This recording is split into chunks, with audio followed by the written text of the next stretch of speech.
Well, I mean, she did say that it was open to them at any time, and so maybe like she taught them how to get into the back garden so that if she wasn't home, they could still get there. Oh, you were a lot more trusting of that than I was. I was like, no, they just broke it.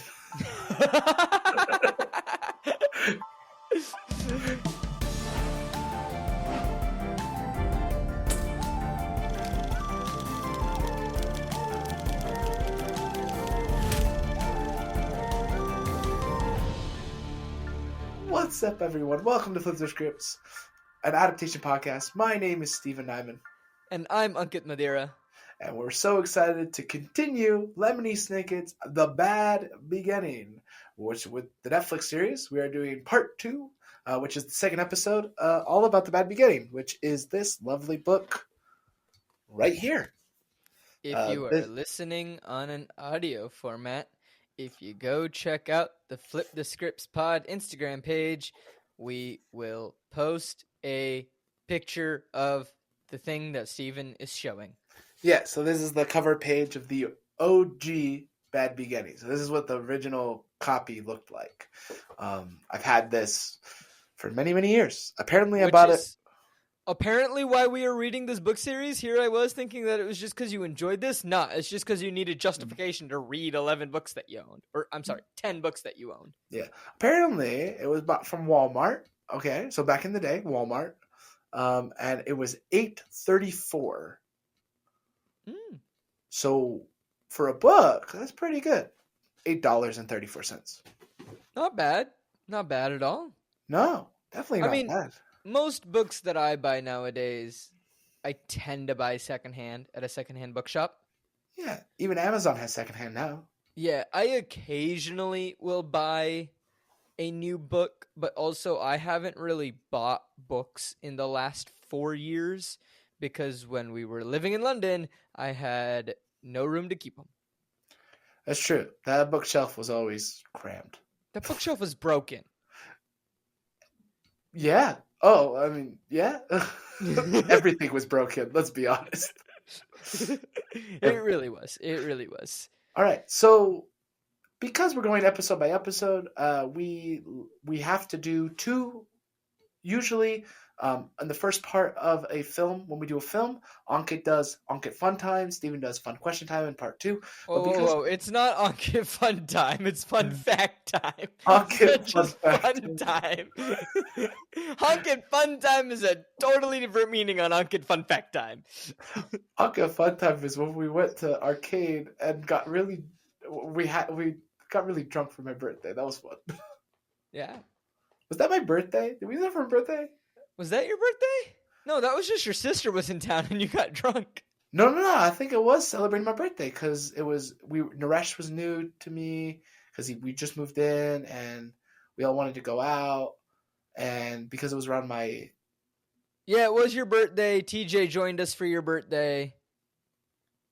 Yeah, I think it was my birthday. Yeah, it was your birthday.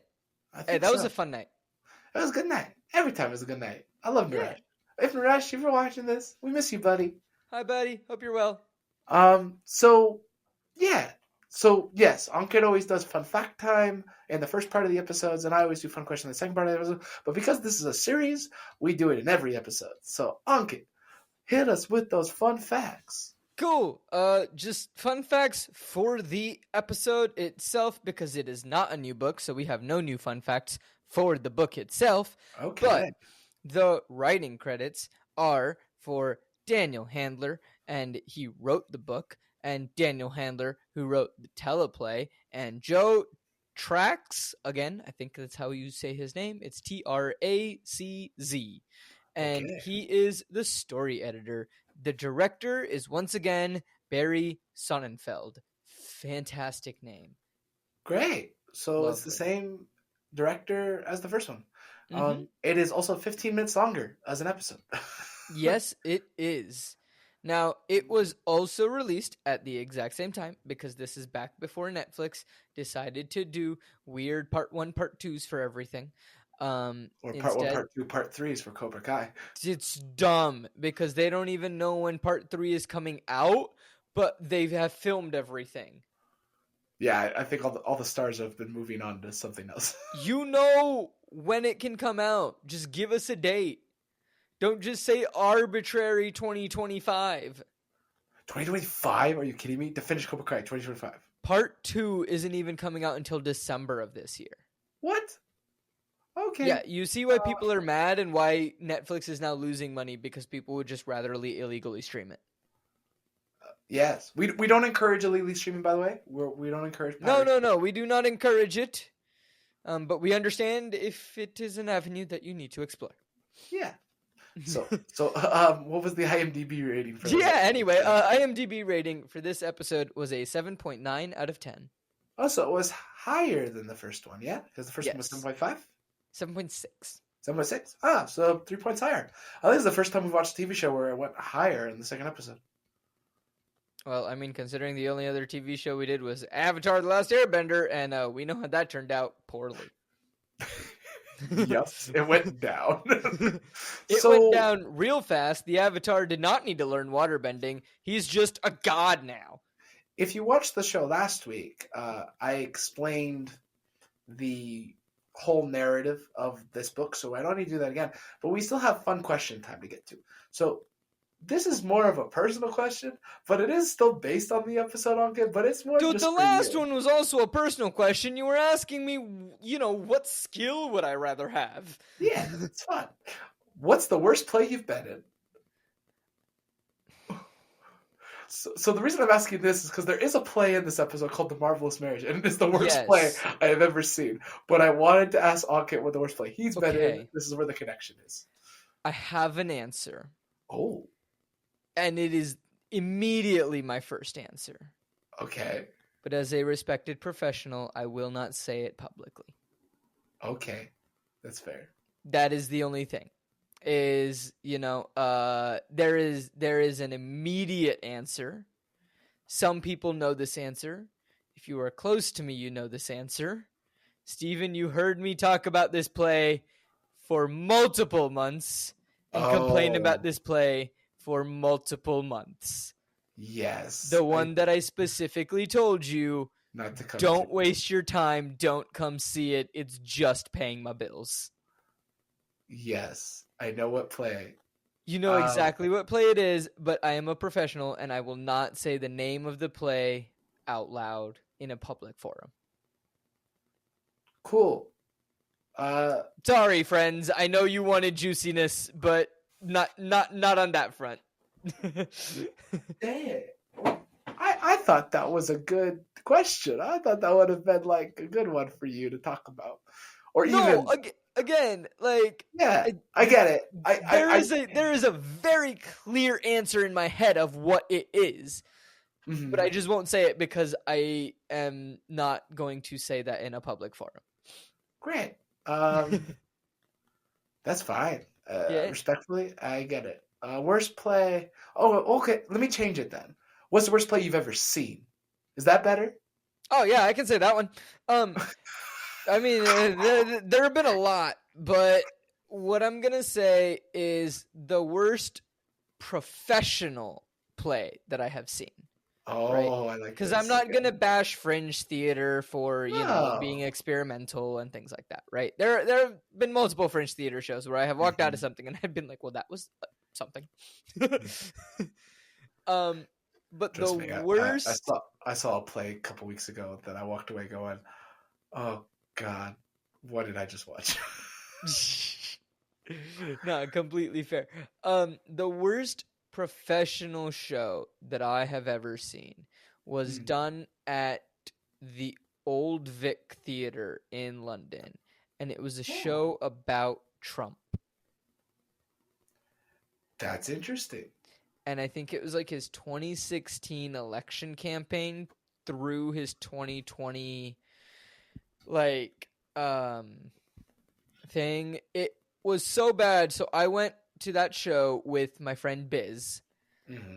And both of us, grew up in the States. Both of us are from Kentucky.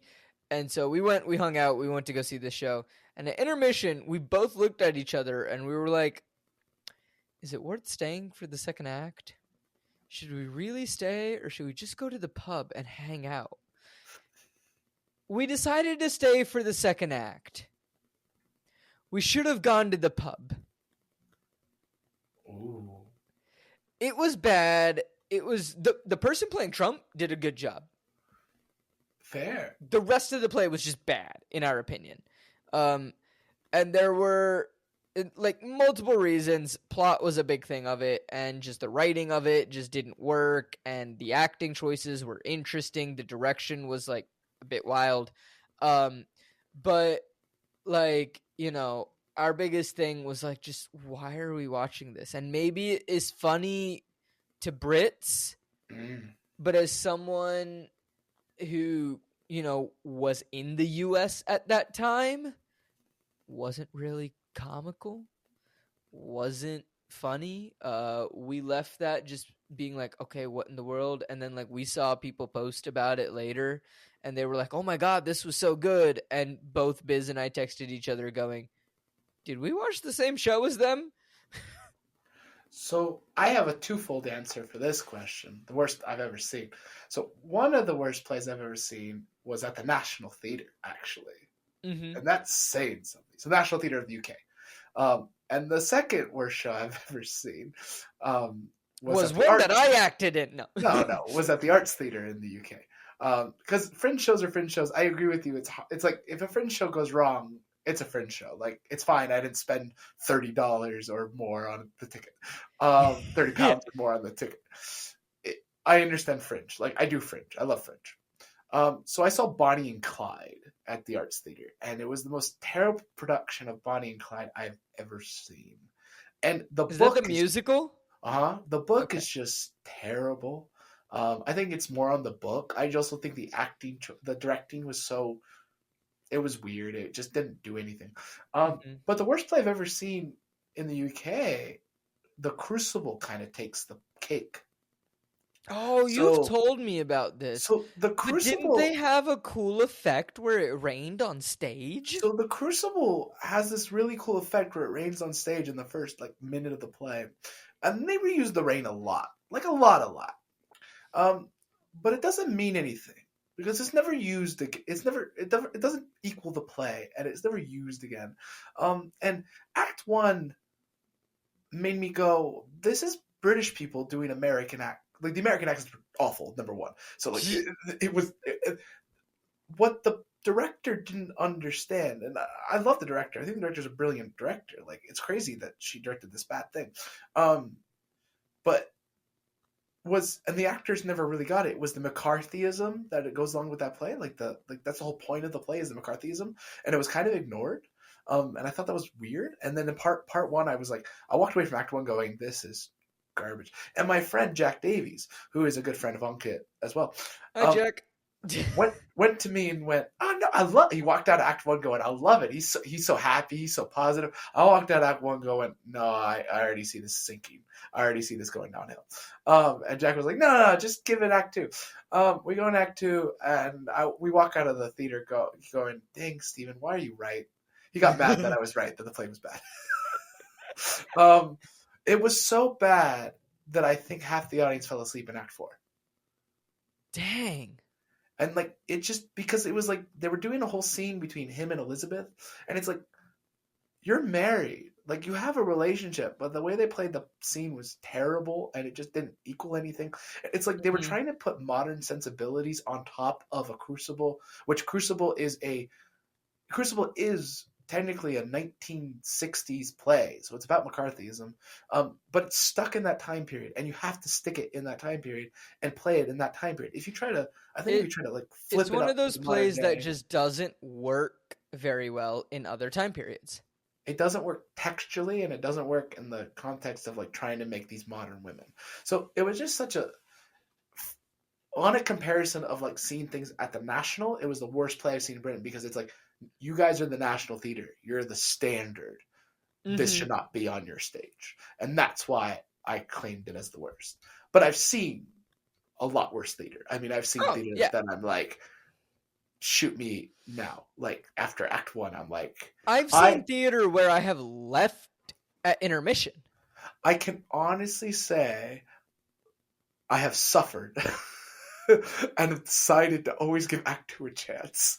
I've never left a show at intermission. I wish I was that strong to do so. I've left one show at intermission. Good for you, man. Good for you for having the power to do it. It was my friend's decision. Oh, fair. But still, good for you. Because my friend looked at me and was like, what do you think? And I was like, well, it's trash. And they just go, stay for Act 2? And I'm like, your decision. And then they go, let's go. And I was like, okay. And then I just joined them. Yeah, it's hard. When the play's bad, the play's bad. Cool. So those are the worst plays that Ankit and I have ever seen. And I changed the question to save Ankit's anonymity. Also because if I talked about the worst play I've ever done, I directed it, so I'd rather not talk about it. So why did you ask me this question? Because I realized how stupid the question was after I asked you.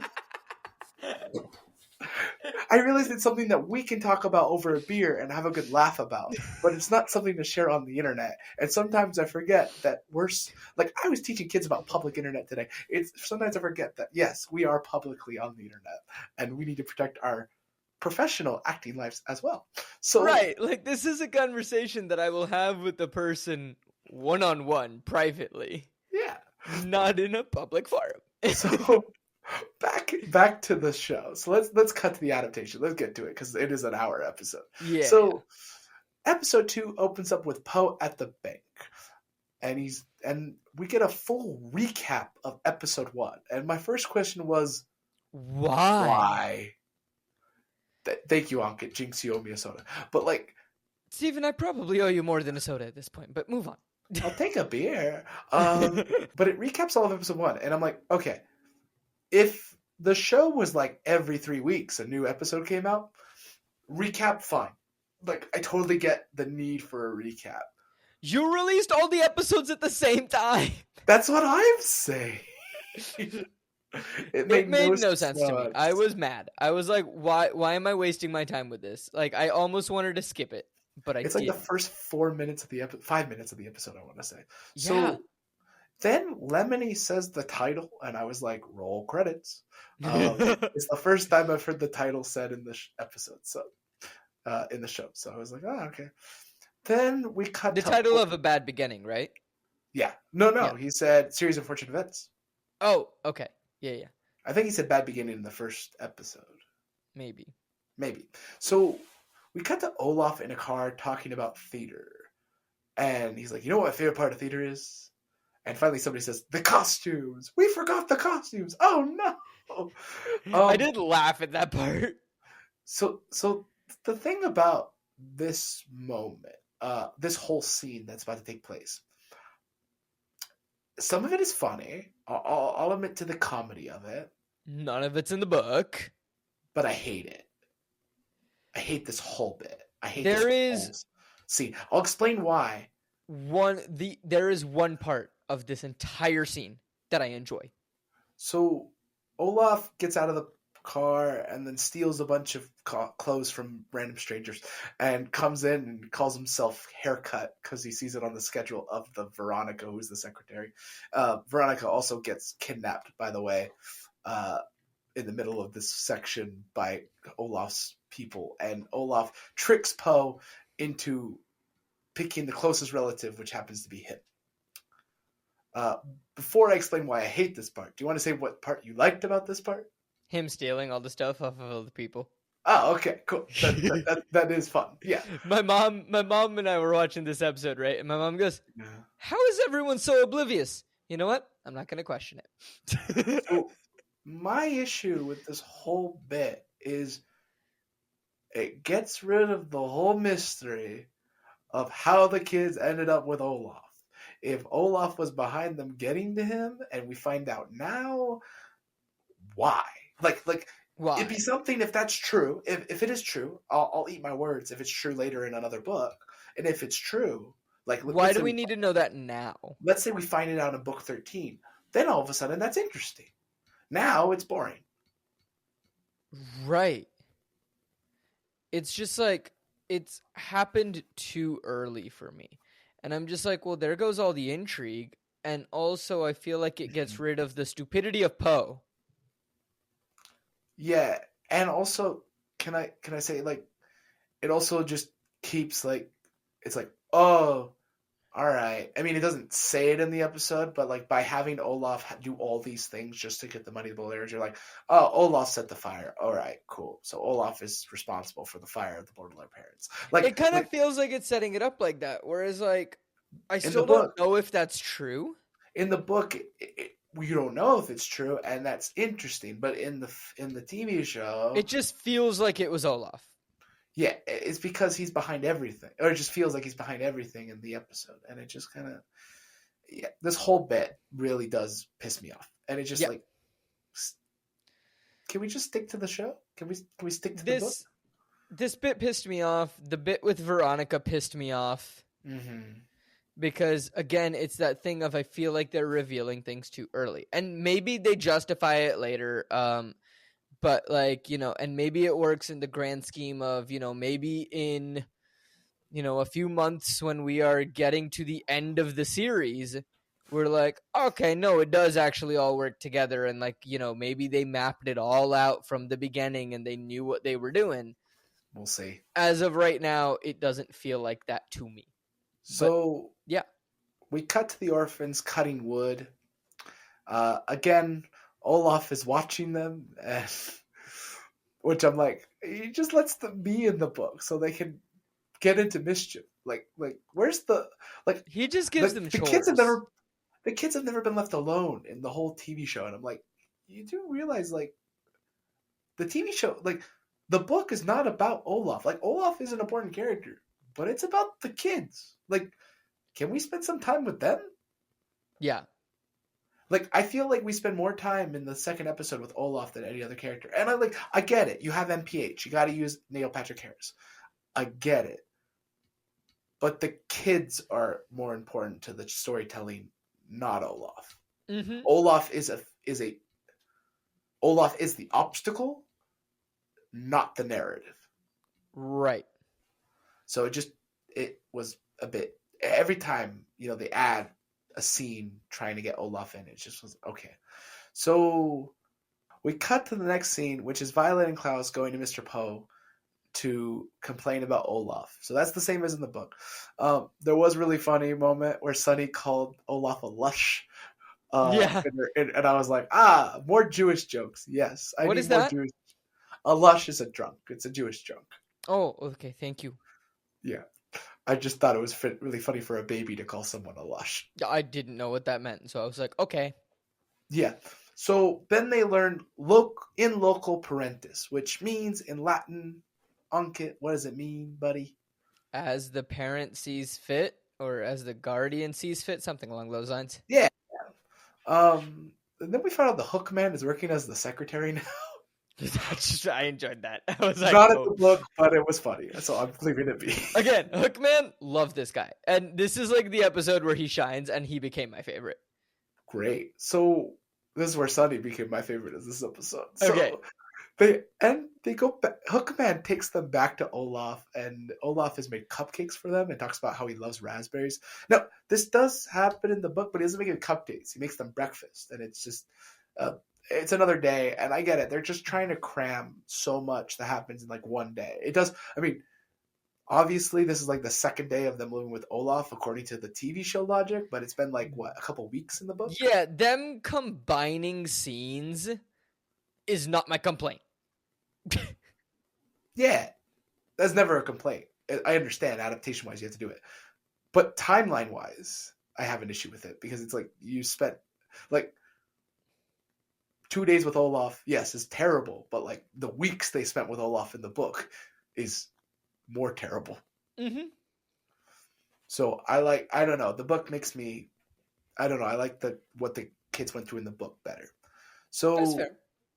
Then Olaf says, "I'm sorry if I've been standoffish." Then we have a full explanation of what standoffish means. That's in the book. But then in the middle of him explaining standoffish, we cut to the secretary trying to make a phone call. So Veronica is back on screen, and I'm like, why do I She's care? tied to a tree.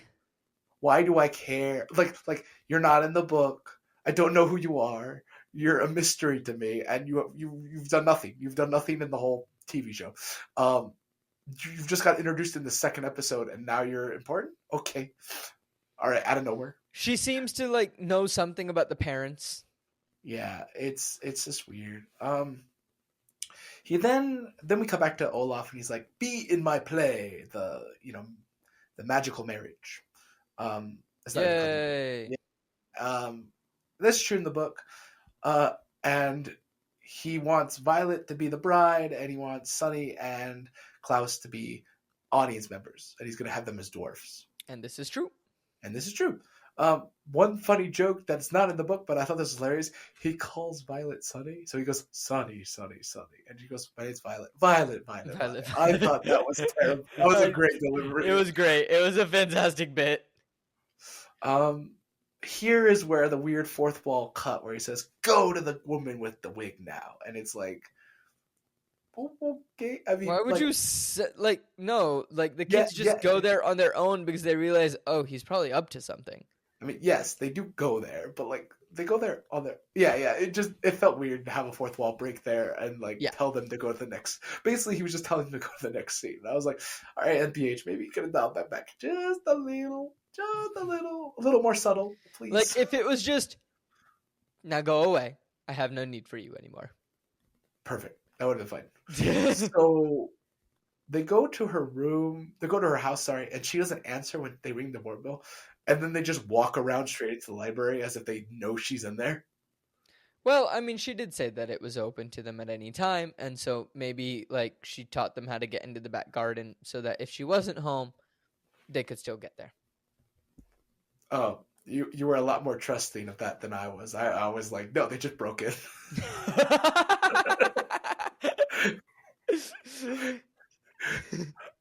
Oh, like, Baudelaire children breaking and entering, age Honestly, 12. Fair. Or Azkaban, all of them.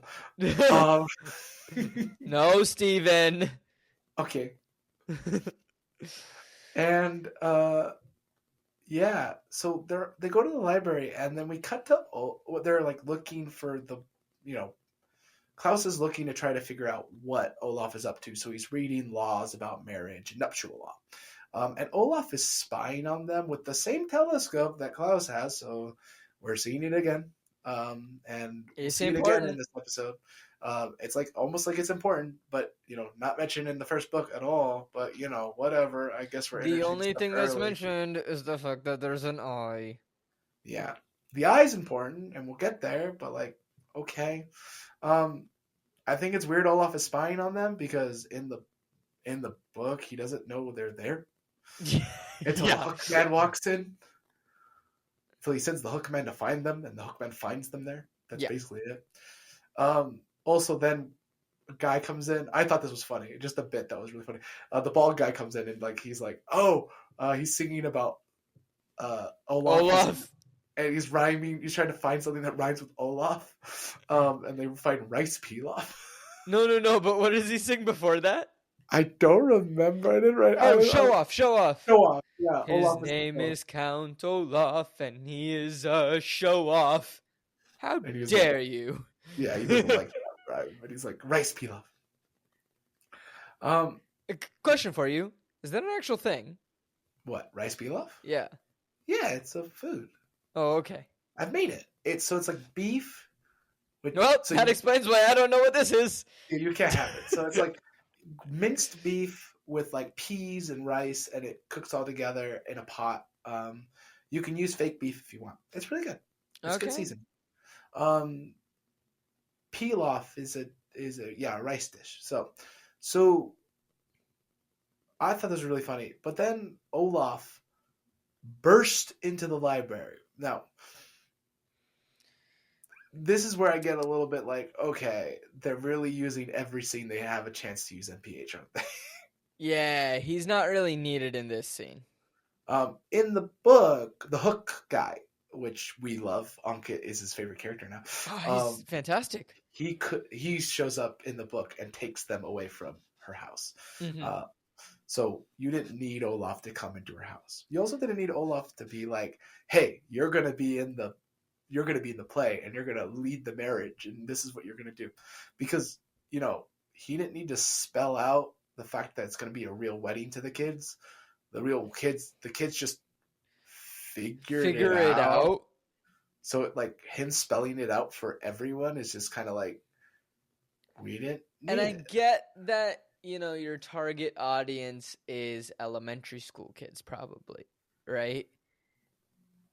Like, I get that a big section of your audience is going to be elementary school kids for this TV show, Mm-hmm. right? Because that's also who the things are aimed at.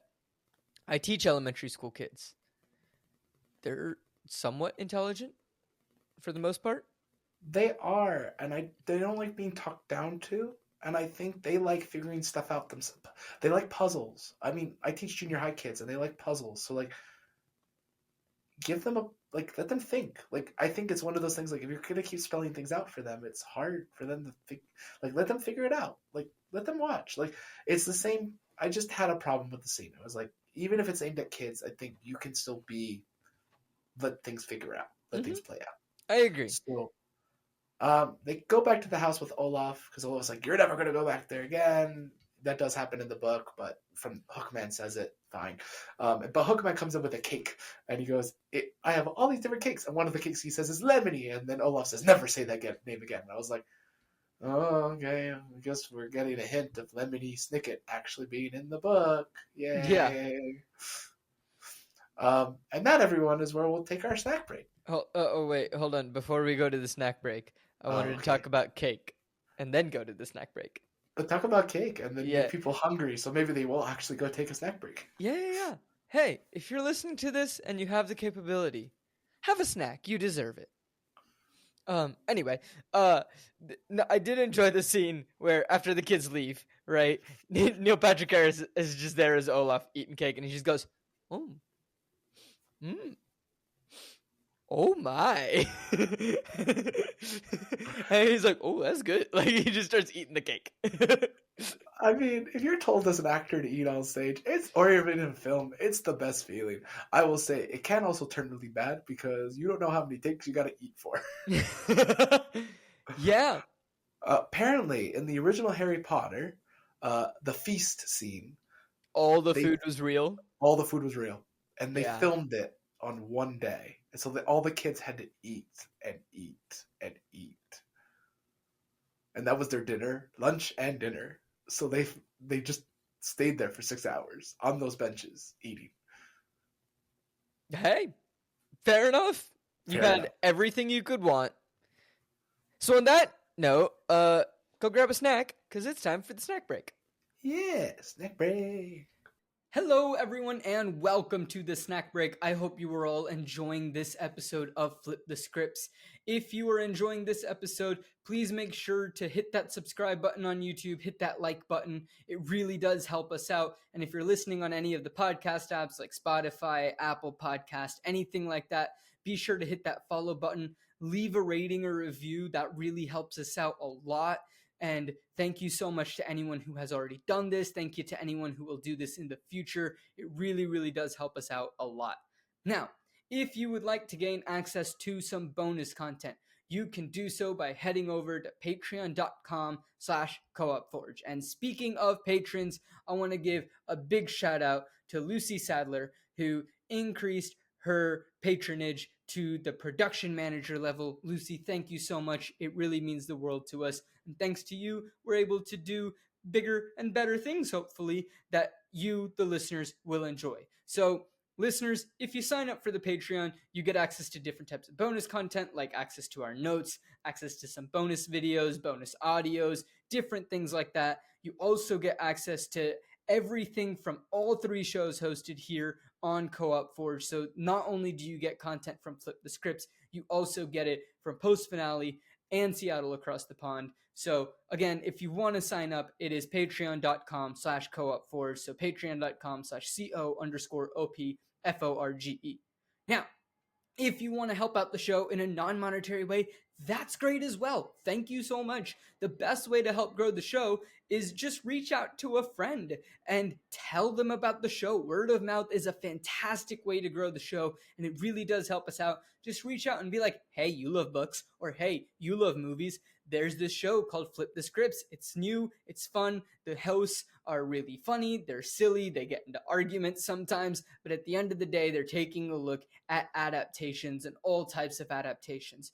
It really does help us out, and thank you to anyone who has done this already, who will do this in the future. And also be sure to follow us on social media. You can follow Flip the Scripts at Flip the Scripts Pod on Instagram and Facebook, and you can also follow Co-op Forge, which we post content from all the shows here on Co-op Forge on Instagram, Facebook, and TikTok, and that's at Co-op Forge, so that's CO_OPFORGE. It really does mean a lot that you are all listening to this episode, so let's get back into it. And we're back. So, Klaus stole a book from the library, from Justice Strauss's library. About just like he does in the book. law. Yeah, and he takes it out and he spends all night reading it. And it's really funny because, it's exactly like the book. Like, it's probably word for word from the book. So, like, it is done very well. I also do appreciate that he now somehow has a hammock. Yeah, the hammock is new. Like, the bedroom no longer has the rocks. Did you know the rocks were gone? Yeah. So the rocks are gone, but they have a hammock. So something happened. That was one of their chores. Their chore was to take the rocks, make them into fabric, weave the fabric together. Oh, also magic ropes. So the rocks turned into fabric and rope that then they had to weave together to create a new hammock that then they could hang up. So they used a bit of the rocks as nails so that they could hang. Actually, you know what? That room is trashy enough. They didn't even need the nails. The nails are already in the wall. That they could hang it up. But then also they needed extra fabric to create the pillow that he now has. Oh my gosh, I didn't even notice the pillow. There's a pillow on the hammock. Oh god, yeah. So the hammock comes out of nowhere. Rocks are gone, but there's a magic hammock. All right, cool. Magic hammock by the window. That's fine. He just stays up all night, sitting on the floor reading in the book. So, all right, but hammock it is. I don't think it's comfortable to read in a hammock. I've never read in a hammock. I don't know if that'd be comfortable. I've read in a hammock. It's very comfortable. It's very peaceful. I tend to fall asleep. Yeah, Klaus was trying not to fall asleep, so I imagine it'd be really hard to read a law book in a hammock. Yeah. So then, just like in the book, Klaus comes back downstairs and reveals Olaf's plan to Olaf. And PH is playing this very aloof, and I think it works, but also it doesn't work. Like in the book, Olaf just lets Klaus talk, but I feel like because it's Neil Patrick Harris and he has to be in the scene, he just keeps responding, and it's a bit, I don't know, it's not as terrifying as it is in the book. Like I felt the fact that Olaf wasn't responding was more terrifying to me. The fact that he keeps responding is less terrifying. Does that make sense? Yeah. So it's like sometimes I think NPH as Olaf, I know like he's still building a role. He just needs to learn like when Olaf needs to be scary, he needs to be scary. Be menacing. Yeah. Be the villain. Cool. So yeah, Klaus explains that he figured it out because, Klaus has book smarts, not street smarts, because if you figured something out like that, you wouldn't go tell the person you're trying to foil their plan. Oh, yeah. Again, I watched this episode with my mom, right? And she's just like, why is he telling him and not the police? And I literally turned and I go, because he's a child. Your mom should be on this podcast. We need someone like that. It's very fun when I can do something, and now that I'm back home as well, and with post finale, I can't necessarily sit down and be like, "Hey, mom, watch this with me," right? And a lot of the stuff that we do for this show, I can't be like, "Hey, hang out and watch an episode of TV with, watch a whole movie with me," because my mom's a very busy person, and so, but I can occasionally be like, "Hey, mom, you free to sit down and watch a TV show?" Hang out for a bit and watch an episode, and then we can move on with life and we can watch the second episode later. We just have to finish it before this day. Yeah. So yeah, it's actually quite nice. So just like in the book, Olaf reveals his whole plan, and Klaus is like, "I'm gonna beat you," and Violet comes downstairs and is like, "We're gonna go tell the police," because Violet is the only one who thinks of telling people about the problem. Violet, Olaf. smart. Violet is street smart. Klaus is book smart. It's the differences. Mm-hmm. It's good. They balance each other out. And Sunny is that wedge between them that keeps them a healthy trio. Teeth. Biting. So it's really funny though, because Sunny is now stolen, and Olaf steals Sunny. This is exactly the rest of this section is basically the book, and they go upstairs. Sunny's gone, and Olaf leads them outside, points up, and they see Sunny in a cage outside the tower with her mouth taped and tied in ropes. Here's the thing. In the book, she didn't have ropes around her because she's already in a cage. like how is she gonna get out of the cage? She's no. Your point is valid. Thank you. The joke that it sets up for later is so good that I am ignoring your point. Okay, fair. We'll talk about those jokes. I don't like the change in it, but I enjoy the scene. So it's hard. It's really hard for me. Right? Like, I understand your gripe. It's a really weird balance where they'll do a good choice for like comedy of like the TV show, but I'm like, but it's not faithful to the adaptation. It's a really weird thing. So Violet agrees to marry Olaf to save Sunny. And then as Olaf walks away, Violet ties her hair up because she has an experiment she wants to do to try to save Sunny. This does happen in the book. This is all book accurate. I love it. And I'm like, yeah, we're going to keep going with the kids. And then we cut back to Veronica. And I'm like, why? Why would you interrupt the most interesting thing, the kids who are our main characters? Why would you interrupt our main characters to go to somebody we don't give a crap about? I don't care about this person. No, so we cut to Veronica in a sewer from the first episode, and she runs into Gustav. Now, for those who read the second book, you might know of Gustav, but I was like, okay, who is this person? Why do I care? So, and I literally said, who are these people? Why add this to the runtime? It's already an hour episode, and this isn't in the book, and you still have more of the book to tell. Yeah. And this is, my thing is like, as an adaptation, like, obviously there's only 163 pages in this book. So do the book. If you want to add anything, add it after. Like, get everything from the book and then add.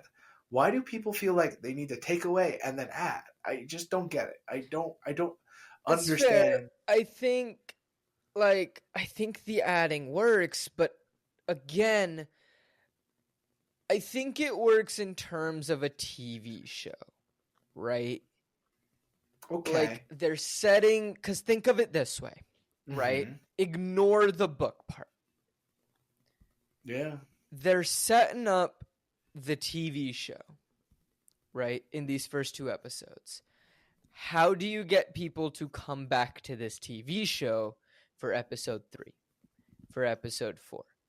And what you need to do is you need to have this mystery element. Who are these people? What's going on? What's the secret plot? All of that. Like, who is this Veronica lady? Why are we caring about that? Why does she know so much about the children? Why is there so much care? Like, what is going on? Right? Like, in terms of the TV show, you need that setup for the intrigue and for the audience to want to come back to episode 3. I get where you're coming from. But I also... I will disagree on... Okay. Oh, I wasn't done.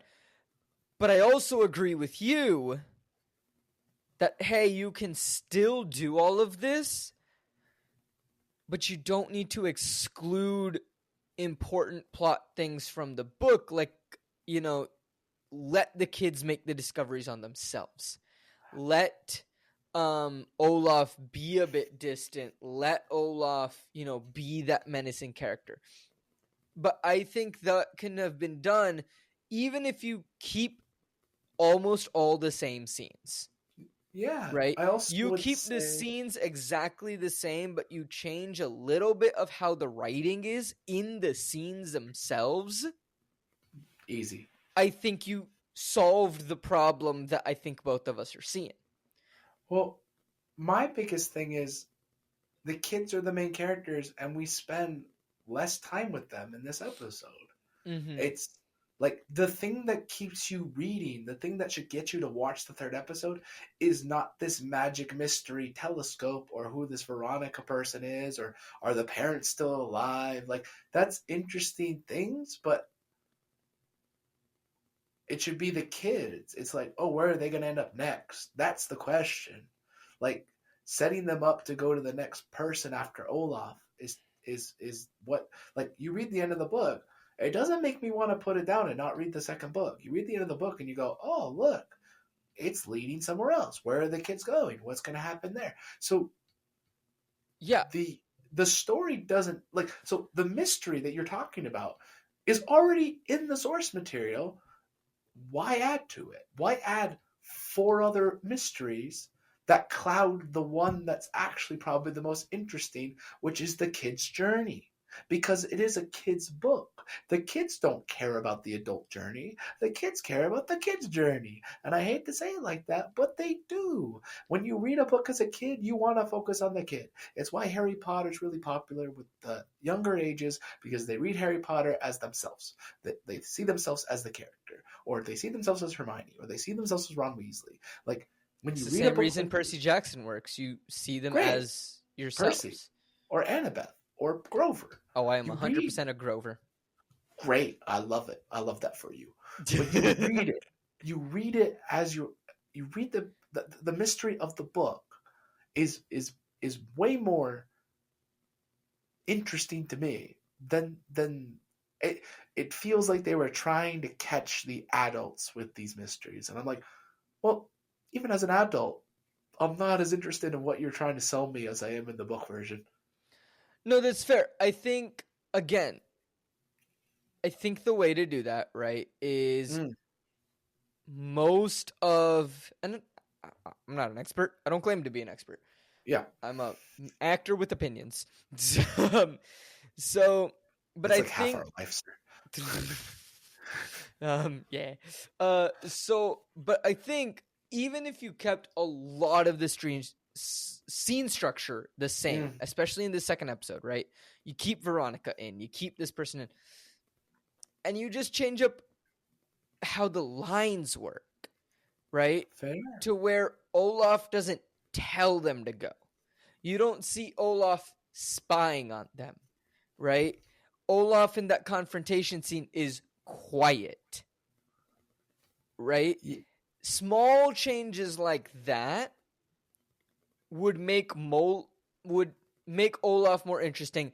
Cut out the first 10 minutes of this episode, but small changes like that and cutting out the first 10 minutes of this episode would have made it a lot more intriguing, and I think we would have both felt like the kids were more of the main character.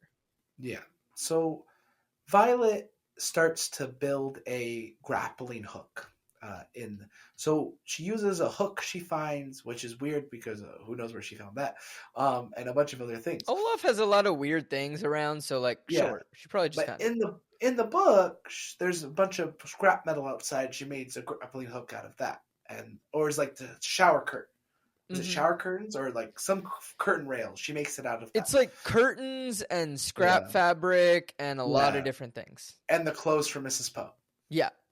So she makes a full grappling hook. It's really cool. And then she goes to go throw it up. We don't see her first throw. We just hear it because we cut to Count Olaf in a dress. It's funny to see NPH as Olaf in a dress.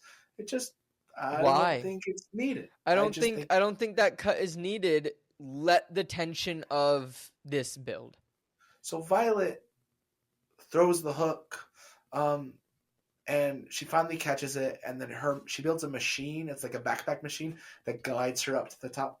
So It was I have an issue. impressive, but I have an like, issue with why this. doesn't she just climb? So in the book, it's a whole trial and error thing. She's afraid she's going to wake people up, and you feel the fear of Violet. Like there's her character is so much stronger in this scene than it is in the book than it is in the TV show. Mm-hmm.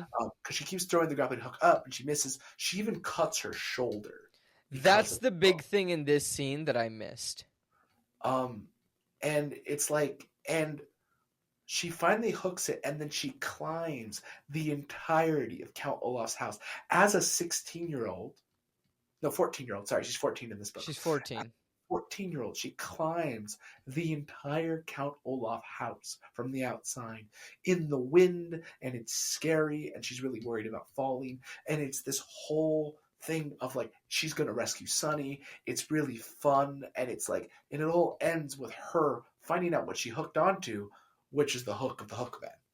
So it turned a relatively motivational point for Violet's character and actually made the kids more interesting Mm-hmm. to a gag. Yeah. It turned it into a gag. And it's like, why? Why are we de-epifying the kids? Like the kids are like this is what I The mean. kids are the ones who should be epic. I think they've just missed that Olaf isn't the main character. Yes. I understand you got Neil Patrick Harris, everyone. Like writers. I get it. I get it. I get he's Neil Patrick Harris. Heck, I mean, he's great. I mean, I love How I Met Your Mother until the ending. The ending, we don't need to talk about it. And he's terrible. But I love How I Met Your Mother. And he's really good Barney Stinson. And it's great that you want to show him as Olaf. But you have, I mean, I know he's in all 13 books. You have 13, 26 because it's two. I think there are 25 episodes. You have 26 episodes to do so. Yeah, you have There's time. You have time to show Olaf. The kids are who we really need to build. The kids are our narrative.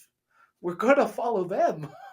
Yeah. So it just felt like, again, we're cutting them. We're cutting what they do, and it's unfortunate. And like there's but it's so I think they understood their own mistake because they give the kids other things to do that isn't in the book because they have to make up for the fact that they didn't do it. Like it's like if you just kept it from the book, you wouldn't have to fix your own problem. So I'll explain that when we get there. But okay. So Bald Man stops her. No, sorry, not Bald. Hookman stops her just like in the books. And he's like, "Hey, boss, I'm in the tower. She made a grappling hook. How'd she make a grappling hook?" It's a funny scene, but I'm like, there's like 20 minutes left of this episode, and where are we going? Yeah. Are we even gonna finish the like at this point? I even felt are we even gonna have enough time to finish the book? So then he's like, when the sand runs out, it'll be time for the wedding. And he flips over which is not in the book at all. And I'm like, are we just copying the Wizard of Oz now? Like it just everything just. I'm just getting really annoyed at the Olaf choices because I think MPH does a good job, but yeah. I'm getting annoyed because I'm like the gags are getting in the way of character. I love gags, but they're just getting in the way of character now. Somebody should have said, "Hey, tone it down," or somebody should have said, "All right, here's where we can tone it down a bit," or "Here's where we can actually take it seriously." Yeah, and because I'm hoping that in future episodes it gets darker, it gets a bit more serious. I agree. So the sand runs out and he comes back. He's like, "Sorry, I bought it off like online or something." He flips it again. Okay, cool. Yeah, my mom was just like, "Wait, there's online in this universe?" Yeah, where are we? When are we? All these things. Where are we? When are we? Why are we? Sorry, no, not existential questions. Where are we? When are we? So then we cut to the narration, and Lemony Snicket is outside the theater in which they're going to perform The Marvelous Marriage. I thought, and maybe I'm wrong, I thought the theater was close to Olaf's house because you could see. No. In the book they are farther away. I lied because I thought. No, they aren't close. I think they're close, but they're a lot closer than they are in the book than they feel like they are in the TV show. Mm-hmm. But that's fine. So there's a theater in town, and everyone's going to go to it. And as Olaf is walking through with his big sunglasses and he's being interviewed like a big shot actor, and Mrs. Poe is interviewing him, and I'm like, this is lame. This is I weird. didn't like this. I don't know why I didn't like this. I just did not. Fair. Then the play starts, and my first inkling was when I saw the audience seating and I saw the stage, I was like, this is a really nice theater for Olaf. This is like way too nice for him. But he's a professional actor. Yeah. So something the Jim Carrey version does. I know we're not comparing it yet, and we will maybe one day we'll talk about it. But something they do is Olaf built his own theater, and it's like terrible and really badly put together. I think that's funnier. That's fantastic. This version made me go, I just felt like it was too nice for him. He's an actor. So we cut back to the Hook Man, and the Hook Man is bored watching Sunny, and he's like, you want to play poker? And I was like, oh, okay, cool. I guess like this is a thing now. I love that scene though. It's so good. It's funny. It's not in the book, but it's hilarious. In the book, we don't really see Sunny for like the final third of the book, Yeah. Sunny is in the cage and she's being watched by the Hook Man. Yes. And the play goes on, and at the end, Sunny gets brought to the theater, and that is when Sunny rejoins the cast. Right. Right. Anyway, explain the whole theater thing and what's going on over there. Yeah, they've decided to give Sunny a bit more fun in the TV show. So I wrote CGI Baby is still weird, but they're playing a game of poker. But every time they win, one of them gets something, and because he can understand Sunny. Yeah, this is my favorite bit. Like, out of anything that they've added, I love that he can understand Sunny. And then at like one point, he's like, "Okay, so if I win the next hand, I get a back rub. But if you win the next hand, I'll put the tape on my mouth." Yeah. So basically, Sunny wins poker so much that he's going to take her to the theater, and they don't need to rescue her in the way that she's rescued in the book. But I'm okay with this because it's funny, and also a baby getting a royal flush is hilarious. Yeah. Because for everybody's context, a royal flush is almost the most impossible hand in all of poker. In 5-card stud, which is what they were playing, not draw, it's like the weirdest percentage to ever receive. Okay. So also, now that I know what they're playing, it's the highest point of royal flush because they were all spades. So spades is the highest suit. So she had like the highest royal flush that ever could exist. What were they playing? 5-card stud. Stud. 5-card stud. So a quick Google search says that the odds of making a 5-card royal flush out of a 52-card deck is 0.000154%. She got that baby luck. You ever seen Baby's Day Out? It's a great movie. You've been telling me this for the last 3 months, and the answer is always no. Oh, you gotta watch it. It's all about baby luck. George? You don't even need to watch it for your podcast. Just watch it. Stephen, where do I have the time? Just one day you want to watch a comedy, and you have 2 hours. Okay. I need to find 2 hours. It's not even a 2-hour-long movie. Just a day when you want to watch something funny, and you want to watch a baby beat up 3 adults. Oh, fair enough. So we cut back to the theater. A lot of the time, so just to explain, the play is bad. The play is like garbage. If Ankit and I saw this play, I would probably walk out of intermission, and I never do. Yeah. So it's just, and they keep going, he's beautiful, and it's like, wow, what a script. And all of a sudden the marriage starts. So in the book, all of Act 1 takes place, and the audience is not enjoying it. You get that sense. And Justice Strauss is backstage prepping, and she's really excited. And Violet is not unable to talk to Miss Strauss, but she's also trying to learn the theater. She learns like the lighting and also the technological stuff about the theater. There's this whole like backstory to what's going on in the theater, but none of that matters in the TV show apparently because we're just gonna rush to the wedding. So the wedding starts, and it's supposed to be a full ceremony led by Justice Strauss, who's an actual justice of the peace for Olaf's plan to work. But she goes straight to, "Do you marry this woman, Olaf?" And I'm like, you like missed the part, like the whole beginning bit of a wedding. like there's a whole. She's supposed to do everything from a wedding. I've never been to a Western wedding. Oh, I've been invited, but I was in London and could not attend. You remember my friend Eric? You know Eric. Yes. Yeah, you know who Eric is. Why do I say do you remember? You were there. When you met him. I was.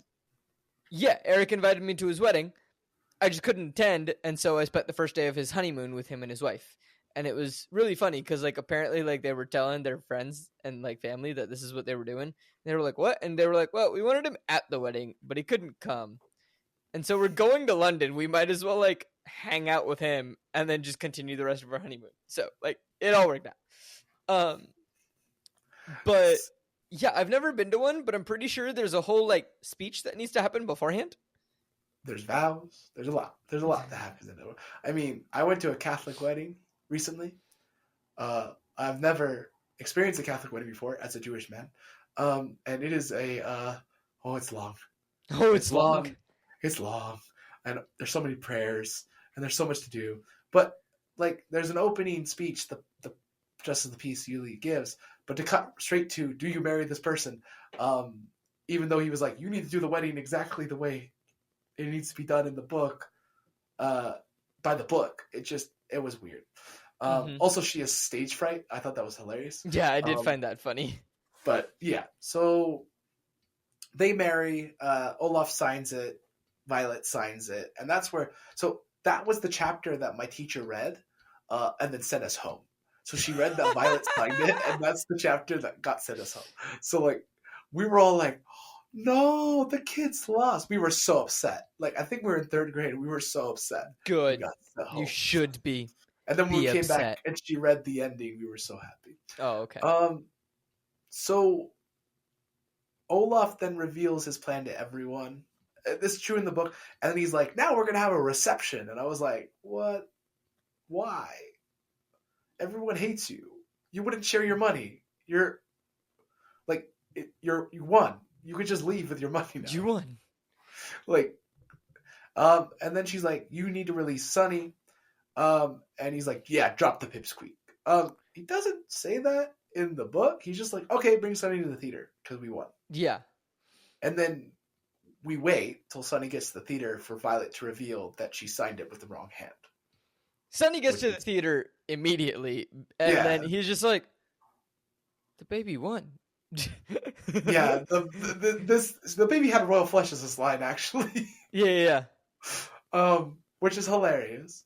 But yeah, Violet reveals that she signed it with her left hand. And Justice Strauss says that she doesn't know. But in the book, she is the one who knows. Like, no, her right hand is the only thing you can sign with, because the law is you have to sign it with your own hand, which is, in that society, means that you sign it with the hand that you're dominant with. But Violet is a right-handed individual. But Klaus does this whole legal argument instead. And I found it funny. Well, this is where my issues come in, right? Where my issue is that Violet figures this out, and she comes to the thought because she like hurts her arm, but we never get her arm to then why does she not sign it with the legal hand? Also, can I just point out that Klaus, to make the kids better, they needed to out this Klaus has a legal argument thing. Like, do you get what I mean? Like, yeah. Because they keep de-epifying what the kids do, they have to add stuff like this. This is my problem. No, that's fair. The only part that I found funny about this was that we cut away, right? And then Lemony Snicket's like explaining like, his legal argument was this and that and this and that and whatever. And then we cut back to Klaus, and he just has a blackboard with an entire mind map on it, and I was just like, I also will say the like he quotes Martin Luther King in it, and I was like, oh, so Martin Luther King's in this universe again. So when are we? when are we? Where are we? Yeah, thank you. Please tell me. So Poe then stands up and he's like, "Ha, you won't escape Olaf. You're never gonna have those kids again." And then Jacqueline joins in, and I'm like, "Okay, I guess now you're an important character." So Poe could Fine. do it by himself in the book. He didn't need Jacqueline. No, Poe, a strong, independent man. Because Jacqueline's not even in the book in the first book. Maybe she's a character in the future. I don't know. We need to get there. Oh. And all of a sudden, the lights go out. And Violet, who in the book, who learned about lighting, goes to where the switch is because she knows where the switch is for the dimmers. But in the in the TV show, she just stays put, and Olaf's like, "I'll get you and your fortune," and then he leaves. And I was like, "Ah, yeah, that's book accurate." But other than her not going to the lights come back on, and Justice Strauss says, "Why don't you come live with me?" But Jacqueline's like, "No, they can't live with you because they need to follow the will." And it's like, Jacqueline, you're undercover in this world that you've created as a character. You're breaking your own continuity here because Jacqueline is undercover as the secretary to Mr. Poe, who probably doesn't have the right to read the will of the Baudelaires. Nah, she's probably read the will. Yeah, but Mr. Poe probably doesn't like her knowing all the information. Mr. Poe knows that she knows all the information. Okay, I just don't like. It just felt weird. It just like, why is Mr. Poe's character be like? Who are you? Again, who are you? Fair. Also, Gustav is there, and I'm like, well, who are you? It's okay. You don't need to worry about him for much longer. Yeah. So they almost live with Justice Strauss, but taken away by Poe to live with Dr. Montgomery, which is where they're going next. We don't get that knowledge in the book. It doesn't. In the first book, it doesn't tell us where we're going next. If you know the Reptile Room, it is Dr. Montgomery who is the next person they go to. Okay. They're just revealing the next person in this. Okay, fine. episode. So it's not. It makes sense because It's not a TV huge show. spoiler. No. Dr. Montgomery, you literally meet in the first 10 minutes of the next episode. Okay. And then I wrote, Sunny is hilarious. I love her subtitles because they are all saying goodbye to Justice Strauss, and she was like, "Yep, bye, crazy lady. Even though you almost got us killed as an actor, thank you." For your dream of being an actor or something. It was Your quite dream fun. almost got us killed, but thank you. Yeah, thank you. Yeah, it was hilarious. So in the book compared to the film, Olaf escapes in a car in the book, but in the film apparently he escapes underground, and I was like, oh, okay, fine. Then we cut to Gustav, and he gets killed with a neck dart, and I was like, okay, I didn't know you anyway, but all right, bye. I don't care about your death. Yeah. This is the thing, right? Like we've talked about deaths on the show before. Like, if you want to care about a character getting killed, you have to get to know them. But if you're gonna spend time on Gustav, you're gonna mess up the whole continuity of the book. So it's like, I know who Gustav is because I remember in the Reptile Room, Gustav was Dr. Montgomery's original assistant. Spoiler. Well, not really. Because it's I mean, I kind of put that together because he was like, Dr. Montgomery was waiting for them. Yeah, it's mentioned in this episode, and it is, I think, spoken in the first 20 pages of the book and first 10 minutes of the episode. But it doesn't mean anything to us. It really doesn't. It's just somebody got killed. Okay. Bye, Gustav. And then we cut the narration, and Justice Strauss is left over with an adoption law and we cut to, the Baudelaires driving to their next person. And Mrs. Poe is in the car, apparently. And they're so excited because they're going to be on the front page again. And then we cut to the parents who are alive again, but in prison. And I'm like, okay. So none of that mattered. So the whole Jacqueline Gustav thing ends with Gustav dying, and it doesn't matter. And they're going to go to this other place anyway. And then the parents, if they're alive, none of this does matter because obviously if they're alive, then the fortune is not going to be inherited by Violet anyway, so there's no reason for Olaf to chase them. So I get what they're trying to do with this, but I don't like this idea that the parents are alive. Like, if they are the actual parents of the Bowlers, great. If they're not, fine. But like, Great. It just feels like the wrong mystery to lead us in.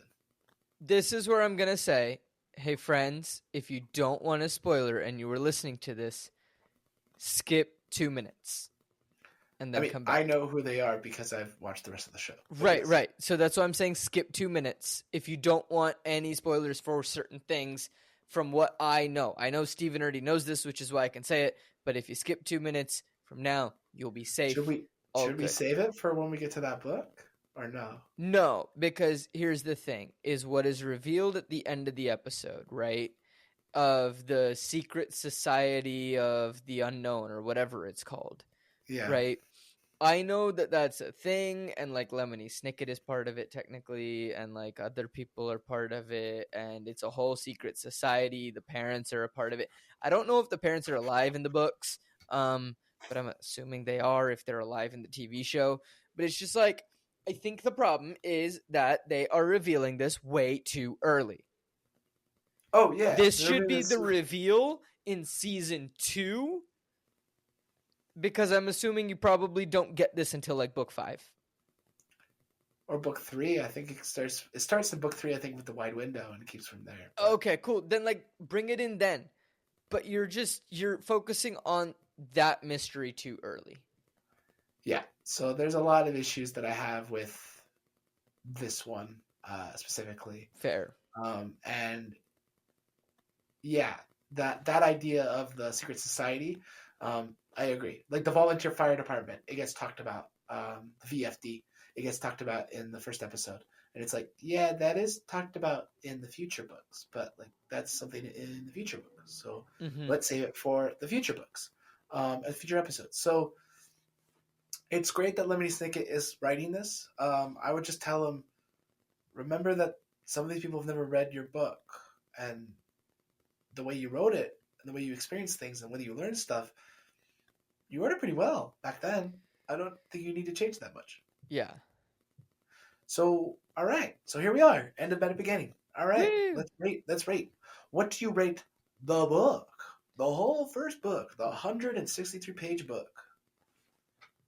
7.5. Yeah, I would give it an 8. I think it's a great start to a good series. I think it tells the story. I think it knows where it wants to go. I think the villain's great. I think that it has engaging characters, and that it gets me excited for a second book to see what happens to the Bowler children. So I think it does its job, and then some. Fair. The main reason that I gave it a 7.5 is just I think it's more I am not the target audience anymore. Fair. And it's getting used to the writing style of, him explaining what all the words mean and things like that. I do love the one moment in the book that they kept in the TV show, by the way, because I thought it was brilliant. I will go back to this because is when Klaus is reading and it's like, when you read a sentence over and over again, when you read a sentence over and over again. Yeah. Because that's in the book, it's actually written over and over again. Yeah. I think it's genius, and in the TV show, I think they do it really well because it's just said 3 times. And when you're reading it when I read it I think when I read it as a kid, I freaked out because I thought I was reading something over and over again. Fair. Which I think is fun, right? Yeah. But like, I think allowing yourself to read it as the target audience is such a fun thing for me. I love kind of trying to picture myself if I was this age, how much would I love this book? But also, like, as an adult, I find other themes in the book. Right. And I think like, it was there, every aspect was there. It took for me personally a little bit to get into the style. Okay. And kind of like a little bit more invested in the story. I wasn't really invested until we got to Olaf. Sounds good. Okay. And so that's just what bumped it down a little bit for me. It's just like, and that's my personal thing, right? Like, I'm not saying that it's a bad book by any means. I would totally recommend it to people. It just took me a little bit longer to get on board. What would you rate the episode as an episode, not as an adaptation? As an episode, an 8. I was going to say 7.5. I think it's really fun. It's enjoyable. The sunny bits are hilarious. It does have some good comedy in it. I think that some of it is confusing, especially like the Veronica stuff. I think I could do without it. And the narration is better this episode than it was in the last episode. But yes, the Veronica stuff just kind of buckled down the episode and made it feel too long. Like it dragged with the Veronica stuff. Fair. That is completely valid. What would you rate it as an adaptation? 6. I was going to say 5.9. I think that it has a lot of good qualities of adaptation, but I think they just sacrificed too much and added too much for me to be like, yeah, good job. like you had a whole second half of the book to do, and you just had to do an hour, and I feel like maybe not even 3/4 of your episode was the book. Yeah. Okay, I have a very important question for you. What dropped it the extra 0.1? The Veronica stuff. Was only 0.1? No. Like, it was like probably like hanging on the 6.9 because it was like close to raising up to 70. No. Like, I said it was a 6.0. Oh, it was my argument whether I agree with the sunny comedy bit of the royal flush and that bit. Do I agree with it as a comedy or as an adaptation? So I gave it a minus 0.1 because I love the choice, but I hate that it's not clear to the book. That was the 0.1. Fine. Because it's funny. I'll give you that. Hookman and Sunny having a poker game is hilarious. Yeah. I think it's one of the best scenes in the episode. I think it is the best scene of the episode. It's fantastic. Hands down. Yeah. But, cool. Well, that is The Bad Beginning, Part 2. So let us know what you all think. Let us know if you've read the book, what you thought of this episode. Are we being too harsh on it? Are we being too kind to it? Let us know. We would love to hear your thoughts in the comments on social media. You can find us on all the platforms, mainly on Instagram over there. But yeah, thank you so much for joining, Stephen. What are we doing next week? Next week, we're hopping into Lemony Snicket's The Reptile Room. So we are still on the Netflix show. We have Reptile Room also has 2 episodes to get through. So a part 1 and a part 2. And we'll keep going. So we're on the Lemony Snicket train for the next few weeks. We might get off of it at some point, but we will come back. We will get through the whole series, all 13 books eventually. But yes, we are hopping into Lemony Snicket's The Reptile Room, which is book 2 of the series of Witched Events. So we'll see what the Baudelaire children are doing in The Reptile Room. Wonderful. Thank you all very much for listening, and we'll see you next week. Bye! Hello, and thank you so much for listening to this episode of Flip the Scripts. Flip the Scripts is created, hosted, and produced by Ankit Madhira and Stephen Nieman. Our editor is Sebastien Hollich. The art is by Kshitija Madhira, and the music is by Sebastien Hollich. If you like the video, you can click to listen to the next part, or if it's not out yet, you can find one of our previous episodes. Or if you want to check out some of our other content, here's a fun video from another one of our shows. Don't forget to subscribe, hit that like button, comment, and hit that bell icon to get notified of all of our content when it releases. Subscribe to our Patreon if you want bonus content. Links to all of our social media and Patreon are in the episode description down below. Thank you for supporting our content. Come back next week for more shenanigans from Co-op Forge. New episodes for Flip the Scripts release every Friday, Seattle Across the Pond every other Thursday, and post finale every Wednesday. Thank you so much for listening, and we'll see you soon. Bye now.